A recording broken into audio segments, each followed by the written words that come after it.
I'm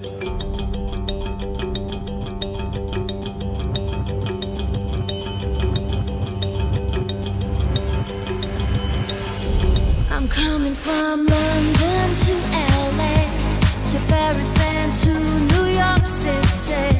I wanna film this on Miami. I'm dreaming that Atlanta could be sweet. And baby, I can see you in my mind. And I'm not gonna stop until I find somebody. Hi everyone, I'm Demetrius and I'm here with Timothy and Neil to share with you the journey to creating a perfect photo shoot. To start with, you need a strong vision and concept, and that begins with your storyboard. So how do you create a winning concept? How do you bring together all of your inspirations and see how your concept emerges? First, explore all avenues of inspiration. From fashion, nature, architecture, cultural influences, whatever inspires you as an artist. As you start storyboarding, work to develop a clear vision of what you want to capture. Map out all your ideas for hair color, cut, styling, wardrobe, makeup, mood, and lighting. And finally, edit down your vision.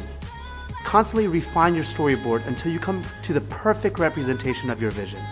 To start creating your storyboard, look for a clear set of images that best reflect your interpretation of the trend.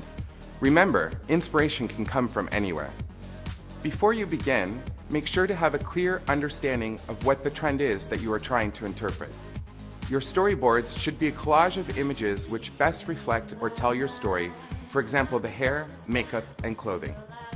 Sometimes it is necessary to include a mood board and a storyboard to help in the design process of not only your technique and color inspiration, but also your styling and lighting direction.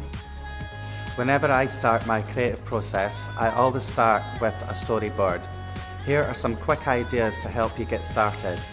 Put all the images that inspire you up on a wall or a board. Look for common themes among all the images. Look for inspiration from all components of the trend. For example, wardrobe, makeup, hair, and lighting. Images should be reflective of your story or your moods. This is important because these images should be a reference point when used designing your color concept or technique. You may also want to include on your storyboard some creative formulas that may help tell your color story.